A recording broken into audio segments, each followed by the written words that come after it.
Live from the National News Studio, Sri Lanka.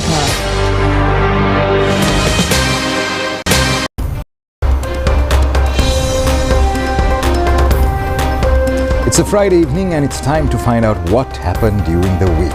Bringing you the news from Sri Lanka and across the world. It's your national news broadcast on Sri Lanka Rupavahini Corporation. My name is Siobhan Pereira. And I am Suthami Jaratna. Now let's take a look at today's headlines.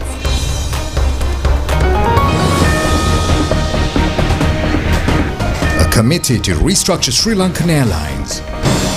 Supplementary estimate of 20 billion rupees passed. A complaint to the Bribery Commission against Shiranti Rajapaksa and Ranjit Siambalapitiya regarding financial fraud. Verdict of the case against former IGP Pujit Jayasundara regarding Easter Sunday terrorist attacks on the 31st of this month. Dengue Control Week from June 15th to 21st. El Nino climatic change pattern commenced. Steps to conserve water in preparation to El Nino condition. President Trump cancels decision to attack Iran. 2026 FIFA World Cup football tournament begins.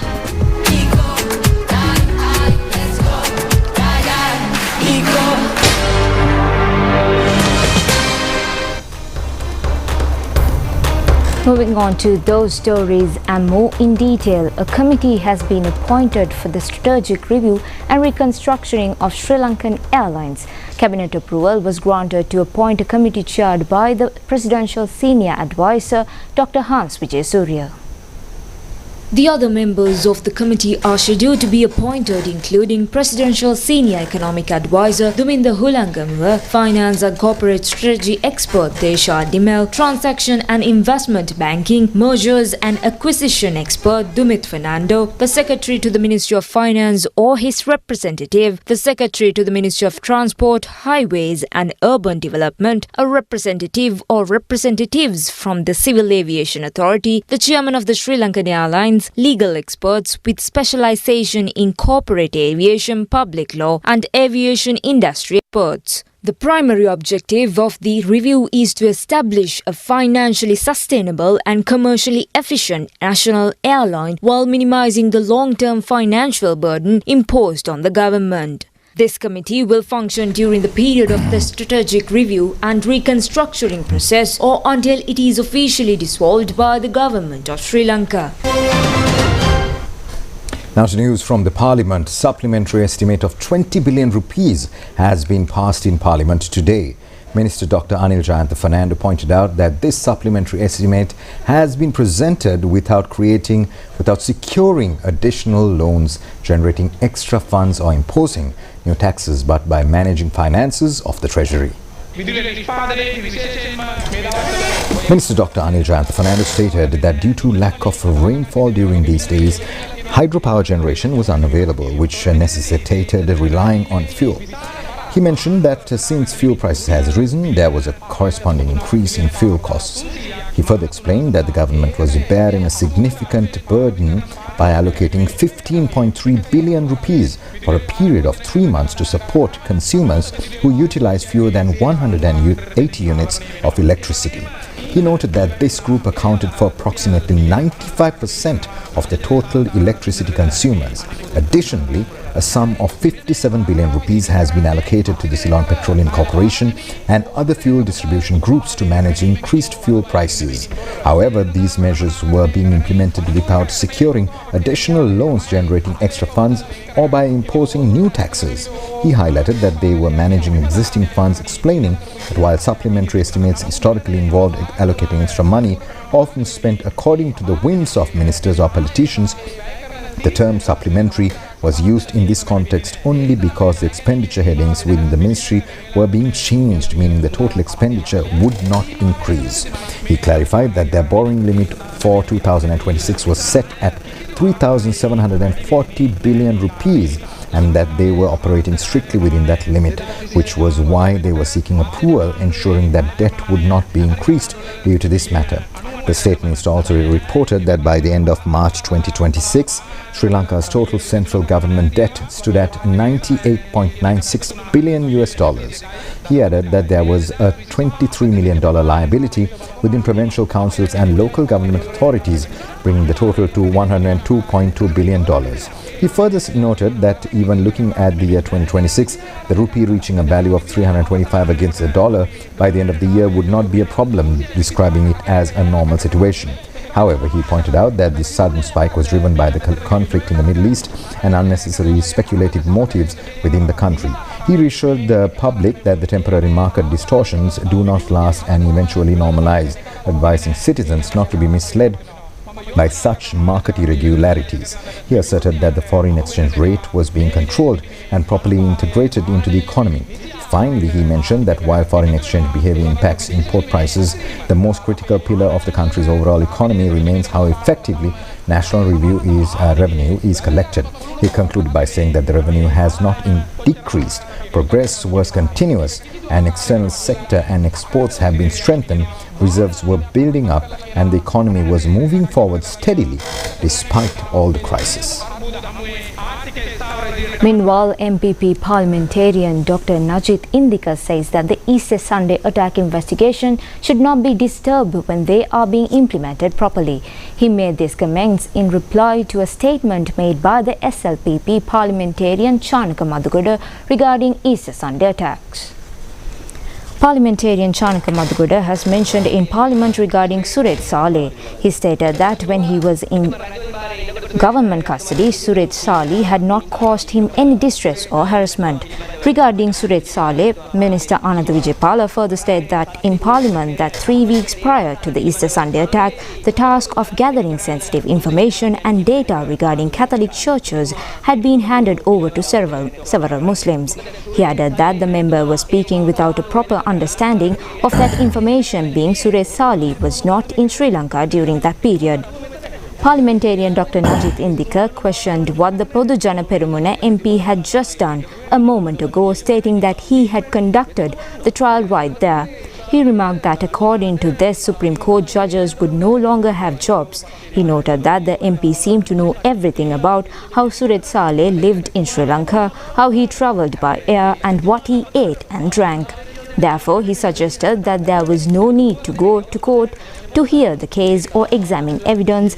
It would suffice if the MP, his party leaders and Nama Rajapaksa went with a group and explained how it happened. He stated that Saleh talked about the entire story, but apart from that minister, the Easter attack did happen and 273 people died. He emphasizes that it was not a lie, as everyone had known about it 5 years ago. He mentioned that there were still hundreds of disabled individuals, children who had lost their parents and parents who had lost their children, calling it a big tragedy in recent history for that society. He questioned how deeply mistrust and hatred had spread within society because of it. He added that as an individual, a citizen, and according to his conscience, he felt that something was finally happening regarding the matter, and it wasn't just him. If one looked at the media over the past few days, the victims of those attacks and the parents of the families who lost loved ones also shared the feeling that a proper investigation was taking place for the first time. He questioned whether, according to the MP, they should disregard the statements of the police chief and the judges and instead accept an investigation approved by a Podujana Perumuna MP. He pointed out that a travel ban had been imposed on Gotabaya Rajapaksa, noting that a court would not issue such an order without a reason, but would do so based on certain facts and evidence. He stated that those were the things they observed. However, he concluded that according to the current stance, the minister was lying and everything was fine, implying that Saleh's views were identical to those of the Podujana Perumuna, and therefore he urged them not to treat it as a game. Now, during the period of 2012 to 2013, alleging that Shiranti Rajapaksa defrauded a sum exceeding 120 million rupees and former Minister Ranjit Siambala Pithiya defrauded a sum exceeding 80 million rupees under the Dayatakura program was held in Ampara and Anuradhapura. A complaint was submitted to the Bribery Commission today. Now, this was by the convener of the Puravasi Balaya, Kamanta Tushara. A complaint has been submitted stating that during 2012-13, under the Dayatakutla program held in Ampara and Anuradhapura, these frauds were committed by misappropriating the public tax money without following a proper tender procedure for event management services and solid waste management activities. The Puravasi Balaya convener Kamanta Tushara stated that all documents relevant to these frauds are safely in his possession and that he has the ability to present him at any time, requesting that the law be enforced against former members of Parliament Vimal Viravansa, Uday Gamampila, and a member of Parliament Dilip Jayavira for obstructing and influencing the investigations and judicial process being conducted regarding the Easter attacks. A complaint was submitted to the IGP today by the leader of the Democratic National Alliance, Prabha Ganesh, and national organizer Neil Ruksha Kumara, and several civil activists. In addition, it has also been complained to conduct an investigation regarding the false statement of a report concerning torturing of Suresh Saleh mentioned by former parliamentarian Sanjeev Edrimana during a program with a private television channel. The Attorney General informed the Court of Appeal today that regarding the investigations being conducted into the Easter Sunday terrorist attacks, based on the facts presented so far, no decision has been taken at the moment to arrest or detain Senior Deputy Inspector General of Police Varuna Jayasundara under the Prevention of Terrorism Act. This was taken on a writ petition filed by Varuna Jayasundara requesting the issuance of an order preventing his arrest. The Bribery Commission, in the meantime, filed indictments before the Colombo High Court against former Minister S.M. Chandrasena over corruption allegations. The Bribery Commission filed indictments against the former minister, alleging that within the period between January 1st and December 31st of the year 2014, by influencing the officers of the District Secretariat to distribute 36,000 kilograms of maize seeds which were imported at government expense to be provided at concessionary prices to farmers in the Anuradhapura district among his political affiliates, he has committed the offence of corruption. The Colombo Crimes Division informed the Colombo Magistrates Court today that Osman Gunasekara alias Gampaha Osman was arrested. The Colombo High Court trial at bar ordered that the verdict of a case against IGP Pooji Jayasundara, who faces charges including criminal dereliction of duty for failing to prevent the Easter Sunday attacks despite receiving intelligence information, will be announced on July 31st when the case was called for hearing today. Meanwhile, the case filed against former Defence Secretary Hemasiri Fernando was also called today. Additional Solicitor General Sudarshan De Silva presented submissions on behalf of the prosecution. Subsequently, Attorney-at-Law Chamindatha Korala presented submissions as well. The Colombo Magistrates Court today ordered the release on bail of former Chief Minister of the Southern Province Shan Vijayalal De Silva, who was in remand custody over a corruption charge. This order was delivered by Colombo Magistrate Asank S. Bodragama after considering the facts presented by the Bribery Commission and suspect's attorneys. The suspect was released on two personal bails of 5 million rupees each, and the court ordered him to surrender his passport to the court. President Anura Kumara Dissanayake has instructed officials to complete proposed educational reforms within a month. The President made these remarks recently joining a discussion held at the President's office regarding the education policy concept paper presented by the National Education Commission. The current educational reforms will be conducted covering all sectors including pre-childhood, general education, special education, vocational education, technical education, digital education and informal education. Attention was also paid to the educational methodology existed so far, educational reforms implemented at times and changes brought in through them. The President also instructed to pay attention in formulating the new educational policy framework towards important facts raised through them by reviewing those educational reforms. Attention has been focused regarding the necessity to formulate the required policy framework to regulate all areas so far not being properly regulated and damages caused due to not regulating private education. Discussions focused on the importance of conducting research regarding reforms in university education and regulating private universities. Prime Minister Dr. Harini Amarasuriya, Deputy Minister Nalin Hevage and members of the senior officials of the education sector were present on this occasion. A special media briefing of the Colombo District Dengue Prevention Committee was held today under the patronage of the Prime Minister Dr. Harini Amarasuriya. Spread of dengue is increasing again due to heavy rains experienced during the past period. According to reports of the National Dengue Control Unit, 39,100 cases have been reported from the island, and it has been named the Colombo district as the area of high risk. The government is taking measures to prevent erupting a possible pandemic situation in the Colombo district, a place of high populated density with a trend of filling more garbage. Accordingly, the Dengue Control Committee has decided to implement a dengue control week from 15th to 21st of June. Prime Minister Dr. Harini Amrasuriya stated that the propensity for dengue transmission has increased once again across the country. She noted that 25.8% of the dengue cases reported at the national level were from the Colombo district. She mentioned that various programs would be organized over the next few days involving government institutions, the police, the tri-forces and private entities. She added that they expected everyone's cooperation and participation in those efforts. Furthermore, she requested that special attention be paid in locations such as construction sites, private and public institutions, schools and hospitals. She highlighted that unused or vacant land posed a high risk and urged local residents to remain vigilant regarding those locations. She added that their objective, in accordance with the guidelines of the health sector and medical services, was to minimize the risk of dengue breeding by any means. The El Nino climate pattern, which raises global temperatures in connection with the Pacific Ocean region, has now begun. The U.S. National Oceanic and Atmospheric Administration indicates that sea surface temperature have risen rapidly in the recent month, and as a result, extreme weather conditions could intensify across the world. Scientists say there is a high probability that this could become one of the strongest super El Nino events ever recorded in history. They noted that in the phase of the global warming, the phenomenon could become even more severe, bringing extreme heat to many parts of the world while causing major disruptions to economies and food supply networks.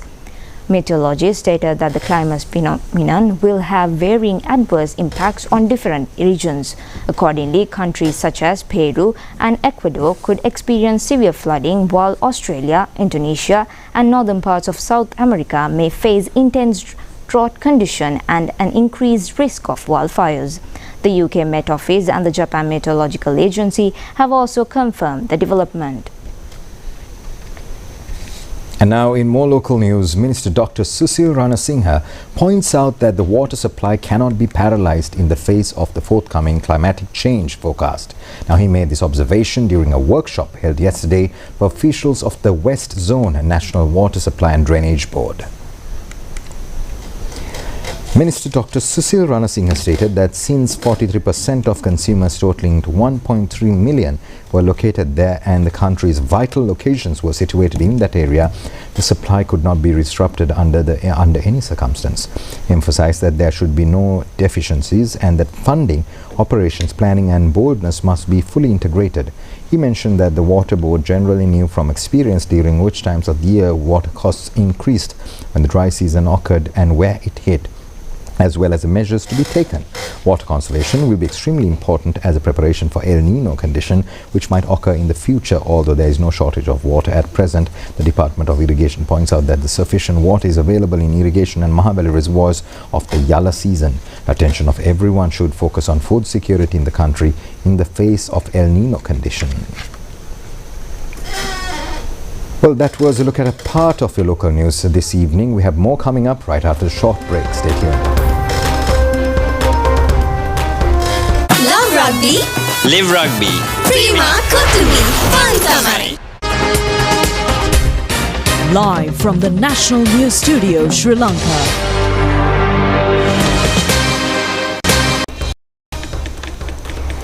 Moving on to more stories. Deputy Minister of Tourism Professor Ranasinghe has made history as the first ever Sri Lankan to win the prestigious Eminent Tourism Pioneer Award at the 41st Seoul International Travel Fair in South Korea. The global accolade recognizes his exceptional contribution to tourism research and industry growth. Reflecting on the achievement, Professor Ranasinghe emphasizes that this victory belonged entirely to the nation, serving as a powerful testament to Sri Lanka's growing credibility and emergence as a premier travel destination on the world. Last 5th and 6th of June, Seoul International Travel Fair was very successfully concluded in Seoul. South Korea. And this is the first time Sri Lanka has been selected for this prestigious tourism award, considering the academic as well as industry contributions have been done to this industry. And I would like to accept this award to the tourism community of Sri Lanka. It's an achievement and a recognition. Entire industry of Sri Lanka has been recognized. That also key achievement, I believe, that for tourism industry for decades that we have been awarded. At the same time, we are also looking very much forward to work with the growing Korean market, where at the moment it is 10,000 plus visitors per year. But we will promote particularly the Buddhist trail tourism there, and with that, looking forward to increase the traffic. News from China. The 10th China South Asia Expo and the 30th China Kunming Import and Export Fair commenced yesterday at the Dianshi International Convention Exhibition Center in Kunming, China.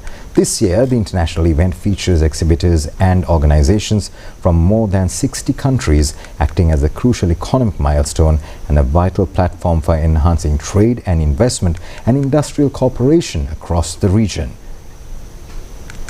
I'm right now in Kunming, China, and this is a massive building where it has its very own climate control system. Can you believe that? Welcome to the 10th China South Asia Exposition, where we see many countries coming together to explore the future of tech and culture. So come with me. The multi-day exhibition, which runs until the 16th of this month, features a large-scale representation from Sri Lanka. A delegation of over 200 members, including nearly 100 local exporters, is participating in the event. This exposure provides direct access to the Chinese market, the world's second-largest import market, allowing Sri Lankan businesses to identify new buyers for key traditional products. Following a productive discussion between Vasantha Samarasinghe, the Minister of Trade, Commerce, Food, Security and Cooperative Development, and the Governor of Kunming, the city has offered a 2,000 square meter free warehousing facility specifically to store products from Sri Lankan exporters. Speaking at the inauguration, Minister Samarasinghe emphasizes that this storage space would enable local brands to establish a vast trade network within the Kunming market, assuring that the government remains fully committed to facilitating these international market expansions. This exposition consists of South Asian countries, many countries coming together to check out the future of culture and tech in South Asia. So we get a chance to witness all the interesting stalls of Sri Lanka. We've got the Sri Lankan Airlines there. We also have tea, all kinds of tea, gems, handicrafts, a lot about culture, and a lot about things we could export to China. So that's what we got to witness here in the Sri Lankan corner. Love rugby. Live rugby. Prima Kotumi.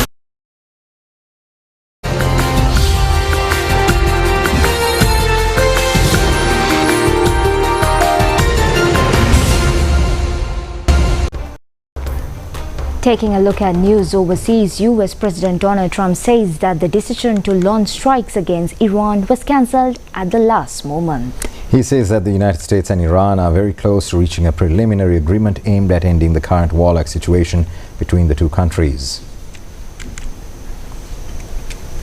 President Trump made these remarks while addressing the media at the White House after the planned strikes on Iran were called off. However, Iran's foreign ministry points out that reports regarding these agreements have not reached a confirmed stage.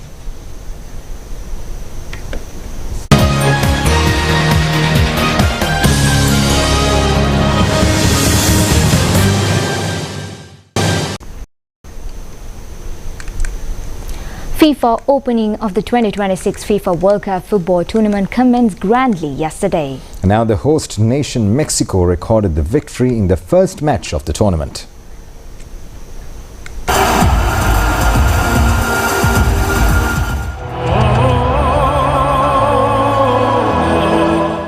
The FIFA Football World Cup tournament, the world's most spectacular football festival, is being held for the 23rd time this year. It is hosted by Mexico, the United States and Canada. The opening ceremony of the tournament commenced yesterday at 11 p.m. local time at Estadio Azteca Stadium located in Mexico City, Mexico. It was significant that the opening ceremony, which lasted for 90 minutes, was colorful with Mexican cultural items. Shakira and Burna Boy added color to the opening ceremony, and the official song of this year's tournament was also released.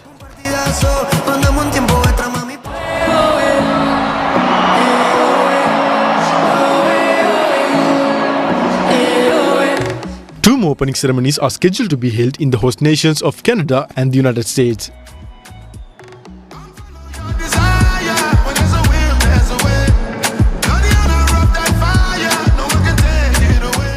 Tonight at 11 p.m. an opening ceremony featuring Canadian cultural items will be held in Toronto, Canada. The other ceremony in the US will be held in the city of Los Angeles. This is prior to the match between US and Paraguay teams.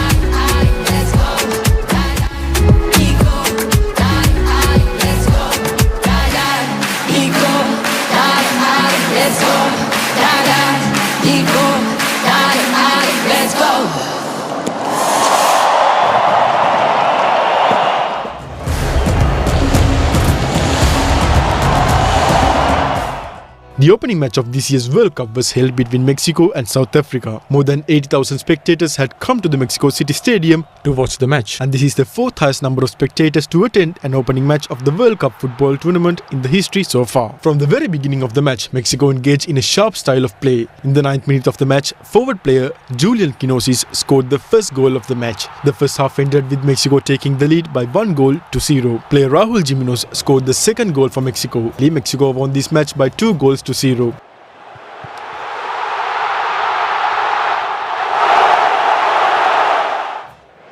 By the end of the match, Mexican team was reduced to 10 players and the opposing South African team reduced to 9 players as 3 players from both sides received red cards. This is the 7th instance where 3 or more red cards were received in a World Cup football tournament, and it is also significant that this is the first time such an event occurred in an opening match.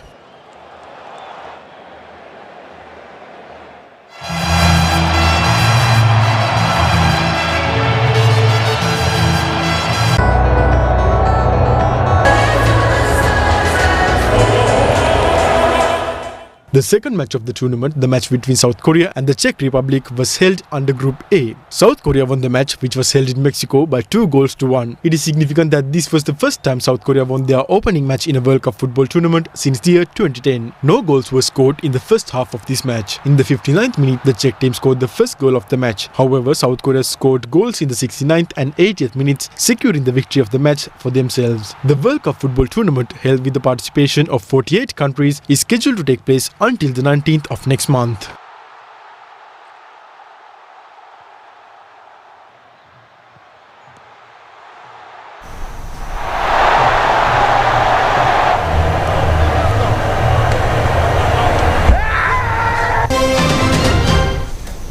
Well, that's going to be a long run for sure, with 48 teams in contention.